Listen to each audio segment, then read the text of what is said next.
ચાર કાઢી આપો. મેં હમણાં જ આપણા ઠાકોર સમાજ માટે ગીત રજૂ કર્યું, જાગો જાગો ઠાકોરો જાગો.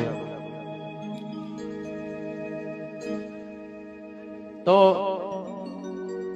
એક ભાઈ મારો પ્રોગ્રામ હતો તો એક ભાઈ ઉભો થયો, મને કે ઠાકોર કોણ મજુલા રજવાજી છે મોન ભેરઈએ ગાઓ. મેં કીધું ભાઈ આ તમે જે રીતે બોલી રહ્યા છો એ રીતે તો તમે મૌન ભેર રહો એવા લાગતા નહીં. મૌન ભેર રહેવું હોય ને તો આ બધું છોડવું પડે, વ્યસનો છોડવા પડે, શિક્ષણ અપનાવવું પડે. નહીં કે ભાઈ અલ્પેશભાઈ વાત કરી કે આપણા ઠાકોર જોડે ઘણી બધી જમીનો છે, જેને નથી વેચી એ વેચતા પણ નહીં, ખરીદજો. પણ ઘણા લોકો વેચી છે. ચમ કે નોકરી ધંધો તો કરતા ના હોય, ભણેલા ના હોય એટલે નોકરી તો ચોહી મળે તો પટ્ટા વાળામાં હોય, ચોખ્ખો બગીચામાં હોય, વળી કે ડ્રાઈવર હોય બસ ના, બરાબર. એટલે જમીન હોય એટલે વેચી મારવાની, વેચી મોજ શોખ કરવાના, બધા ભાઈ બંધોનો લઈને ફરવા જવાનું, ગાડીઓ લેવાની, બંગલા બનાવવાના, દોરા પહેરવાના. હા, બંગલા બનાવો તમે તાર દોરા પહેરો, ગાડીઓ લાવો, પણ જમીનો વેચીને નહીં, જમીનો ખરીદીને, બરાબર. અને મોન ભેર એવું હોય તો જેમ પેલા ભાઈએ કીધું તું રજવાડી છે તો એમ નહીં કહેવાય. મોન ભેર એવું તો આ બધું છોડવું પડશે પછી આપણે કહી શકીશું. આવો હે રજવાડી સીએ અમે મોન ફેર રહીએ, રજવાડી સીએ અમે મોન ફેર રહીએ, ક્ષત્રિય ઠાકોર અમે કહેવાઈએ.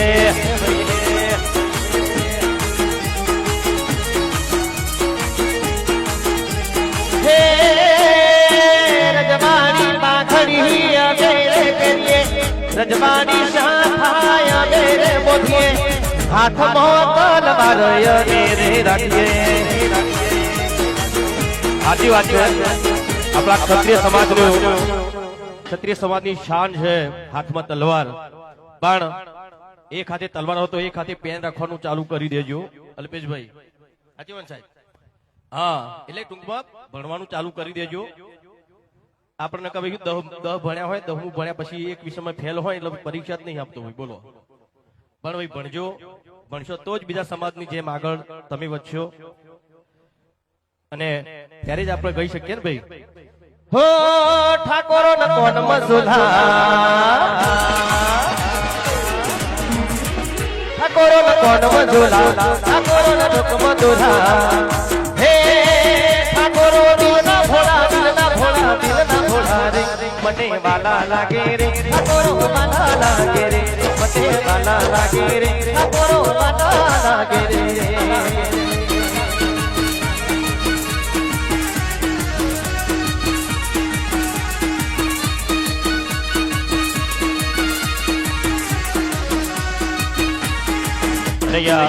અલ્પેશભાઈ છે, નટુભાઈ છે, ઘણા બધા આપણા આગેવાનો આપણા સમાજના છે. દરેક માટે ગાવું હોય ત્યારે હો રજવાડી પાઘડી વાળા રે, રજવાડી પાઘડી વાળા રે, હો વાલા ક્ષત્રિયો અમને ગમતા. રજવાડી પાઘડી વાળા રે, રજવાડી સાફા વાળા રે, હે વાલા અલ્પેશજી અમને ગમતા. હો વાલા દીપક ભાઈ અમને ગમતા. ભલે ભલે તમારા હર્ષદભાઈ, દીપકભાઈ અમાર તો ભાઈ બંધ નહીં પણ અમે તો ભાઈઓ છીએ. અને ખૂબ જ કામ એમના સ્ટુડિયોમાં કર્યું છે. ઘણા બધા ગીતો, હમણાં એક રામદીપીની સરસ મજાની અમારા ભૂપતજીના ચેનલ માટે એક સરસ મજાની આરતી પણ કરી. ને ખૂબ સપોર્ટ દરેક કલાકારને કરે છે. ઓછા પૈસામાં રેકોર્ડિંગ કરે છે. સેવા સેવા સેવા જ કરે છે ભાઈ.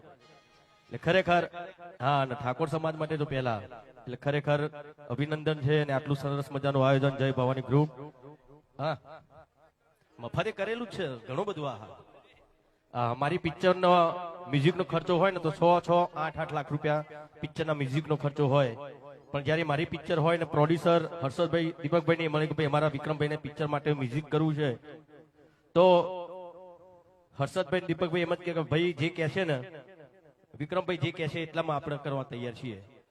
તો એવો સપોર્ટ, એટલે બહુ ઓછા ખર્ચામાં પિક્ચરનું મ્યુઝિક કરવું એટલે કોઈ નાની મોટી વાત નહીં. આલ્બમનું તો તોય સમજ્યા, પણ પિક્ચરનું મ્યુઝિક કરવું હોય તો 8-1 લાખ રૂપિયા તો મિનિમમ ખર્ચો થાય. પણ કદી એમણે એવા પૈસા લીધા નથી અને એકદમ મફતના ભાવમાં મ્યુઝિક બનાવ્યું છે. એટલે ખરેખર ખૂબ ખૂબ ધન્યવાદ છે તમને. ને આવું આપણા સમાજ માટે તમે આટલા સારા કાર્ય કરી રહ્યા છો અને દરેક સમાજે જે સાથ સહકાર આ સમૂહ લગ્નમાં આપ્યો છે, દરેકનો ખૂબ ખૂબ આભાર. સાથે આખું ગ્રુપ, અમારા જય ભવાની ગ્રુપ, એમની જે મહેનત, દર વર્ષે આટલું સુંદર મજાનું આયોજન, આજે તો રાતે આયોજન કરી બહુ સારું કર્યું. હા, નકર ગરમીમાં મરી જવાય બાપા. એટલે સરસ મજાનું આયોજન છે. બસ હવે રજા લઉં, મારે બહાર જવાનું છે, પણ અલ્પેશભાઈ એમની બધા રાહ જોઈને બેઠો હતો. Thank you.